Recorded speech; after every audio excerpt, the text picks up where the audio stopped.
Good morning, my dear students. How are you all? And again, we are going to another online class based on our textbook, Methodology of Humanities. Today, we are going to study from the module 3, Narration and Representation. ഇതിൽ study മെറ്റീരിയലിൽ page number 36 മുതലുള്ള ഭാഗം നോക്കുക. Then let's go to the class. അപ്പോൾ നമ്മൾ ഇതിന് മുമ്പുള്ള ക്ലാസ്സുകളിൽ നമ്മൾ പറഞ്ഞിരുന്നത് ഈ തേർഡ് മൊഡ്യൂളിൽ പറഞ്ഞത് narration in literature, philosophy and history എന്നുള്ളതാണ്. നറേഷൻ ആൻഡ് റെപ്രസെൻറ്റേഷൻ എന്നുള്ള മൊഡ്യൂളിൽ narration in literature, philosophy and history എന്നുള്ളത്. അതിൽ നറേഷൻ ഇൻ ലിറ്ററേച്ചർ നമ്മൾ പറഞ്ഞു കഴിഞ്ഞു. സാഹിത്യത്തിൽ എങ്ങനെ ആവിഷ്കാരങ്ങൾ, അവതരണങ്ങൾ, വർണ്ണനങ്ങൾ, വിവരണങ്ങൾ വന്നത് എന്നുള്ളത്, ലിറ്റററി നറേറ്റീവ്സൊക്കെ കുറേ നമ്മൾ പറഞ്ഞു കഴിഞ്ഞു. ഇനി പറയാൻ പോകുന്നത് ഈ നറേഷൻ ഇൻ ഫിലോസഫി, തത്വശാസ്ത്രത്തിലെ നറേഷൻ വന്നതിനെ കുറിച്ചാണ്. In order to explore the sense of self, identity formation, community and politics, the philosophical text is always use narrative. Explore the sense of self, സെൽഫിനെ അന്വേഷിക്കുന്നതിന് വേണ്ടി, അതായത് സ്വത്വത്തെ, അതിൻ്റെ സെൻസിനെ അന്വേഷിക്കുന്നതിന് വേണ്ടി, ഐഡൻറ്റിറ്റി ഫോർമേഷന് വേണ്ടി, കമ്മ്യൂണിറ്റി ആൻഡ് പൊളിറ്റിക്സ്, ഇതിനൊക്കെ വേണ്ടി the philosophical texts always use narrative. Philosophical ടെക്സ്റ്റുകളും നറേറ്റീവ്സിനെ ഉപയോഗിക്കുന്നുണ്ട്. They are interested in how the stories and selves are connected and how identities are made within the narrative. Philosophical narratives are interested എന്നർത്ഥം in how the stories and selves, കഥകളും വ്യക്തികളും എന്ന് പറഞ്ഞാൽ ഓരോ കഥകളും നമ്മുടെ സ്വത്വം, നമ്മൾ ആരാണെന്നുള്ള അതും തമ്മിലുള്ള ആ ബന്ധം, അത് എത്രത്തോളം കണക്റ്റഡ് ആണെന്ന് താല്പര്യം കാണിക്കുന്നുണ്ട് എന്ത് ഫിലോസഫി.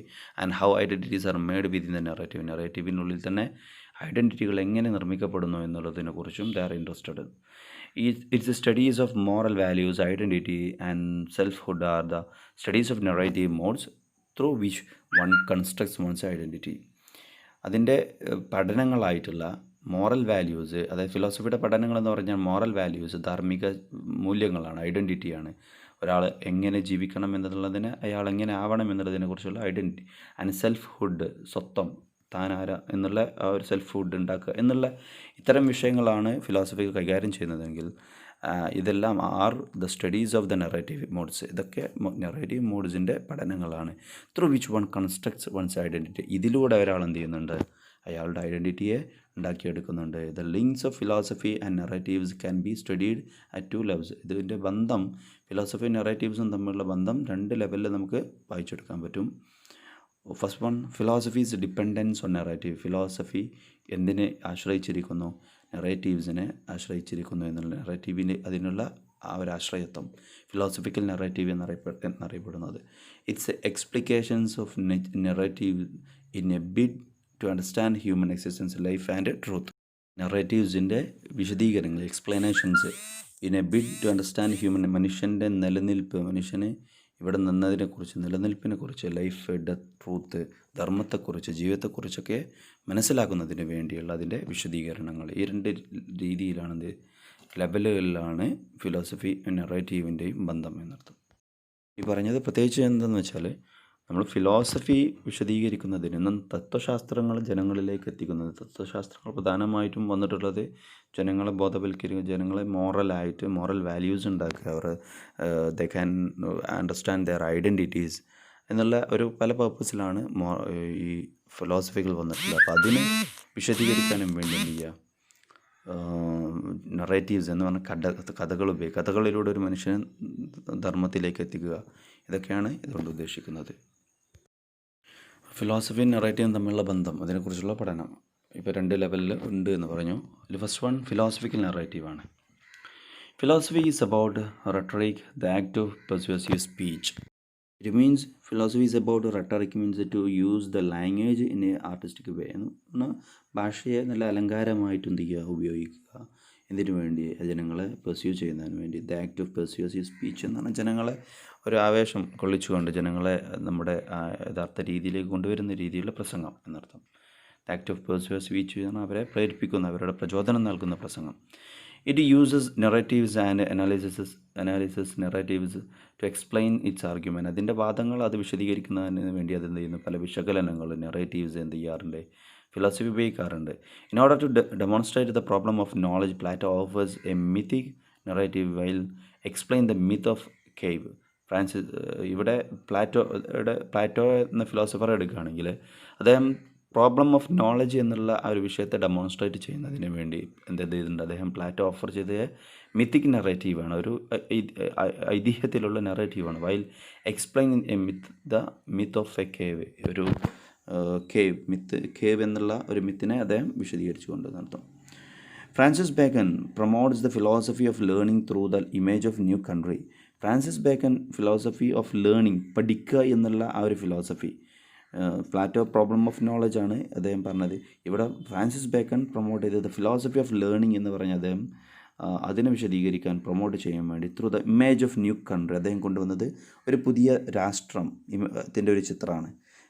അതിന് പേര് കൊടുത്തുകൊണ്ട് ന്യൂ അറ്റ്ലാന്റിസ് എന്ന് പറഞ്ഞുകൊണ്ട് ഒരു പേര് നൽകിക്കൊണ്ടുള്ള ഒരു ന്യൂ കൺട്രി അദ്ദേഹം എന്ത് ചെയ്തു, ഇമാജിനറി കൺസ്ട്രക്റ്റ് ചെയ്യുകയാണ്. In the 16th century in ഇംഗ്ലണ്ടിലെ 16ാം നൂറ്റാണ്ടിൽ.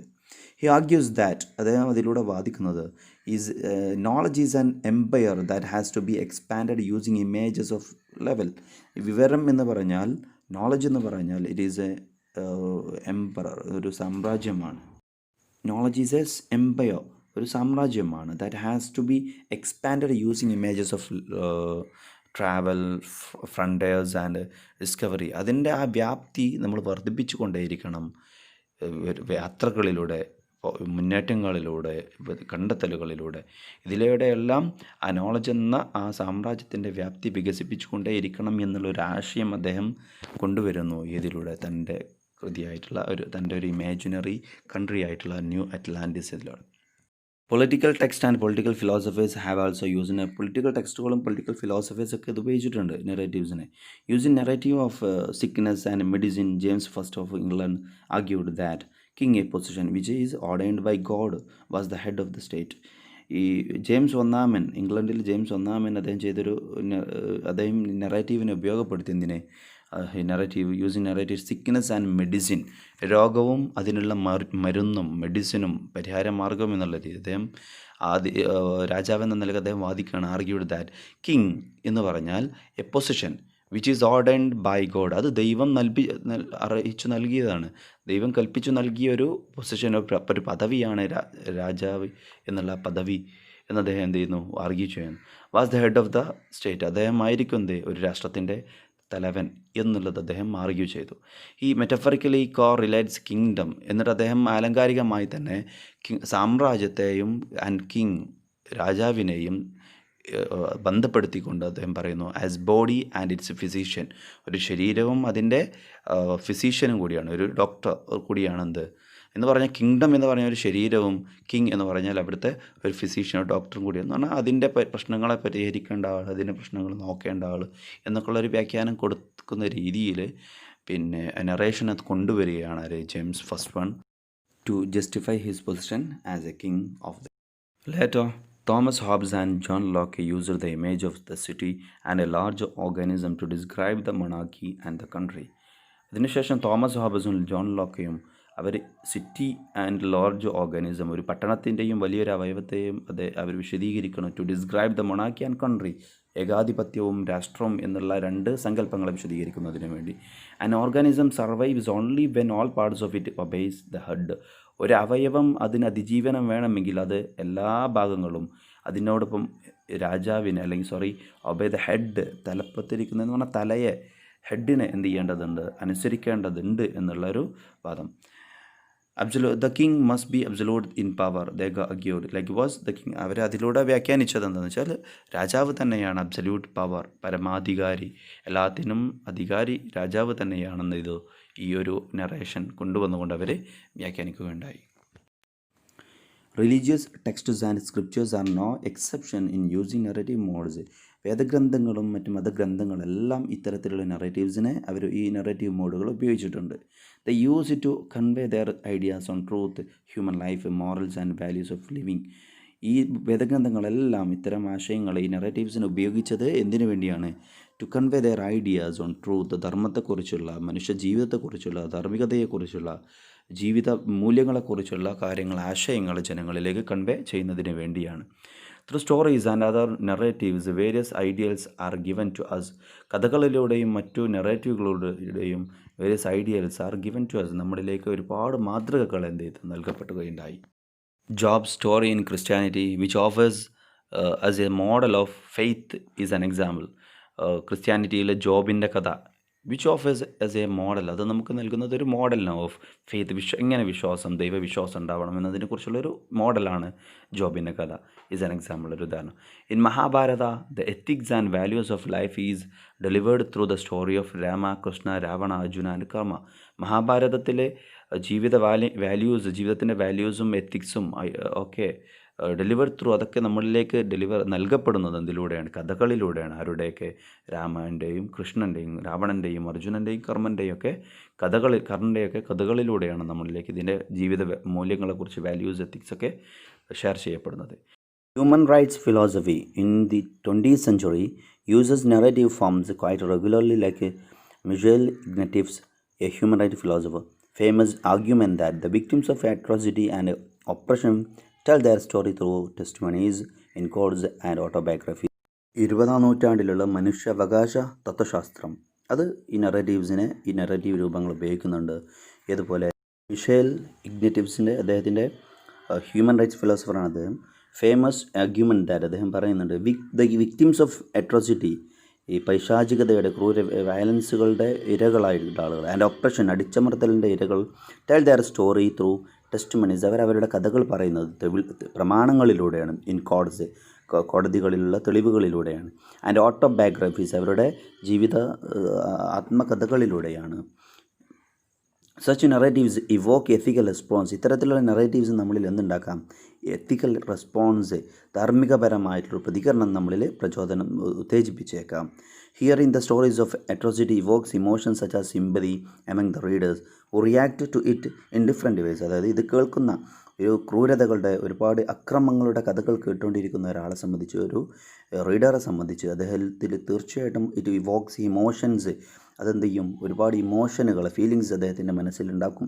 സച്ച് എ സിമ്പതി, അത് ആ ഇരകളോടുള്ള സിമ്പതി പോലെ. Among the readers who react to it in different, അവരതിന് എതിരെ ഏത് രീതിയിലും പ്രതികരിക്കുകയും ചെയ്തേക്കാം, വിവിധ രീതികളിൽ പ്രതികരിക്കുകയും ചെയ്തേക്കാം. We therefore extend help to the victim. അപ്പോൾ ഇതിലൂടെ ചെയ്യുന്നത് അദ്ദേഹം പറയാണ്, നമ്മൾ ചെയ്യുന്നത് extend help to the victim, ആ ഇരകൾക്ക് അവരുടെ സഹായത്തെ ഒന്ന് വിശാലമാക്കി കൊടുക്കുകയാണ് നമ്മൾ ചെയ്യുന്നത് എന്നർത്ഥം. The narratives of the horrific atrocities are inevitable in a human rights movement.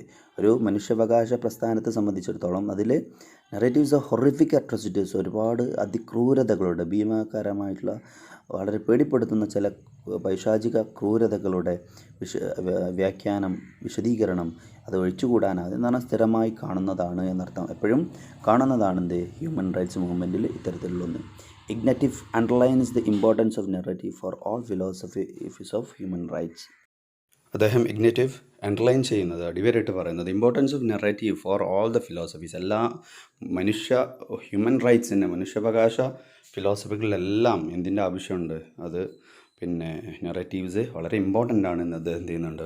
അടിവരായിട്ട് കൊണ്ട് പറയുന്നുണ്ട് എന്നർത്ഥം. എന്ന് പറഞ്ഞാൽ നെറേറ്റീവ്സ്, കഥകൾ ഒക്കെ വെച്ചുകൊണ്ട് നമ്മൾ കഥകളിലൂടെ ജീവിതം പഠിക്കുന്നു എന്നുള്ളതാണ് പറഞ്ഞതിൻ്റെ ഉദ്ദേശം.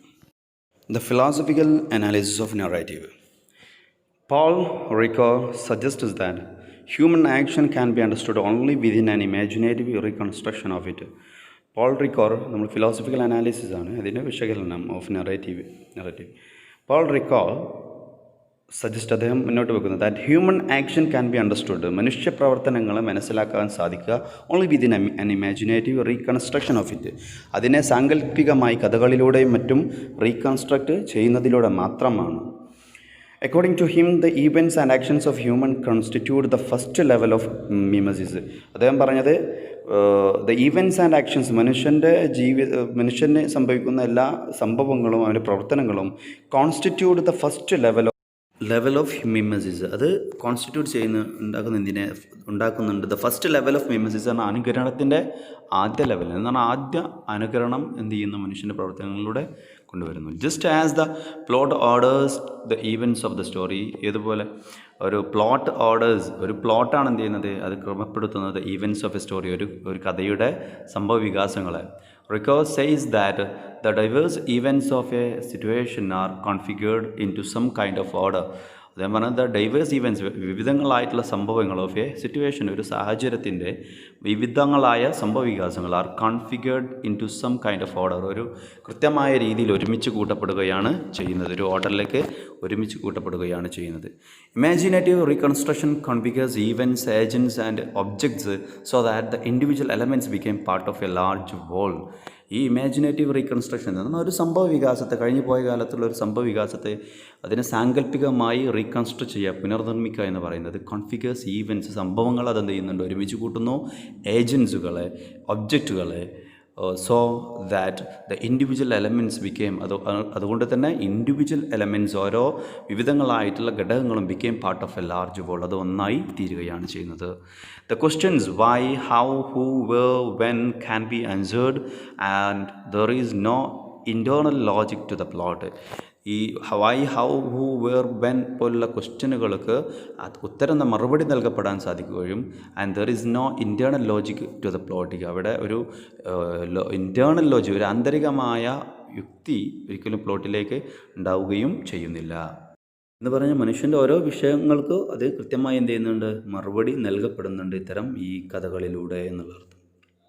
Human existence makes sense when human actions are located in this logical plot. മനുഷ്യൻ്റെ നിലനിൽപ്പ് എന്നുള്ളത് മേക്സ് സെൻസ്, അത് നമുക്കൊരു ബോധമുണ്ടാക്കുന്നു. When human actions are located, മനുഷ്യൻ്റെ ഓരോരുത്തരുടെയും പ്രവർത്തനങ്ങൾ ലൊക്കേറ്റ് ചെയ്യപ്പെടുമ്പോൾ ഇൻ ദിസ് ലോജിക്കൽ എന്ന് പറഞ്ഞാൽ ഇത്തരം ലോജിക്കൽ പ്ലോട്ടിലൂടെ ഓരോ സംഭവവികാസങ്ങളെ, ഓരോ മനുഷ്യൻ്റെ പ്രവർത്തനങ്ങളെയും അതിനെ പിന്നെ ഒരു കോൺഫിഗർ ചെയ്യപ്പെടുമ്പോഴാണ് മനുഷ്യൻ്റെ നിലനിൽപ്പിനെ കുറിച്ചുള്ള ഒരു ബോധം നമുക്ക് ഉണ്ടാക്കി തരുന്നത് എന്നർത്ഥം.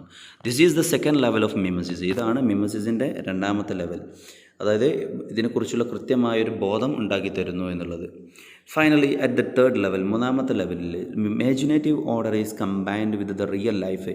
ഈ സാങ്കല്പികമായിട്ടുള്ള ഈ ഓർഡറിന് നമ്മൾ കൂട്ടിച്ചേർക്കുകയാണ് വിത്ത് ദ റിയൽ ലൈഫ്, യഥാർത്ഥ ജീവിതവുമായിട്ട് ഇൻ ഫിക്ഷനിൽ. French philosopher Derrida, the founder of deconstruction, അദ്ദേഹം ഡീകൺസ്ട്രക്ഷൻ്റെ ഫൗണ്ടറായിട്ടുള്ള Derrida analyses the speech and writing in order to formulate a theory of western philosophy. അദ്ദേഹം വിശകലനം ചെയ്യുന്നുണ്ട് എന്തിനെ, സ്പീച്ച് ആൻഡ് റൈറ്റിംഗ്, ഈ പ്രസംഗകലയെയും എഴുത്തിനെയും, in order to formulate a theory of western philosophy, ഒരു പാശ്ചാത്യ തത്വശാസ്ത്രം എന്നുള്ള തിയറി രൂപപ്പെടുത്തിയെടുക്കുന്നതിന് വേണ്ടി ആസ് എ വോൾ മൊത്തത്തിൽ അദ്ദേഹം എന്ത് ചെയ്യുന്നുണ്ട്, ഈ സ്പീച്ചിനെയും റൈറ്റിങ്ങിനെയും കൃത്യമായ രീതിയിൽ അനലൈസ് ചെയ്യുന്നുണ്ട്. He argues that speech in western thinking implies a physical presence.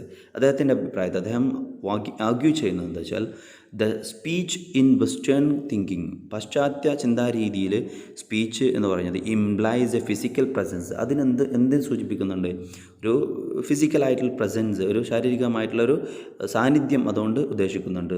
Four a person to speak he or she has to be physically present with an audience. അപ്പോൾ ഉദാഹരണം സ്പീച്ചിനെ കുറിച്ച് പറയുമ്പോൾ സംസാരിക്കുന്ന ആൾ മുന്നിൽ വേണം എന്നുള്ളൊരു സിദ്ധാന്തം. For a person to speak he or she has to be physically present എന്ന് പറഞ്ഞാൽ അദ്ദേഹത്തിൻ്റെ ശാരീരികമായി അദ്ദേഹം മുന്നിൽ പ്രസൻറ്റ് ആവണം വിത്ത് ആൻ ഓഡിയൻസ്.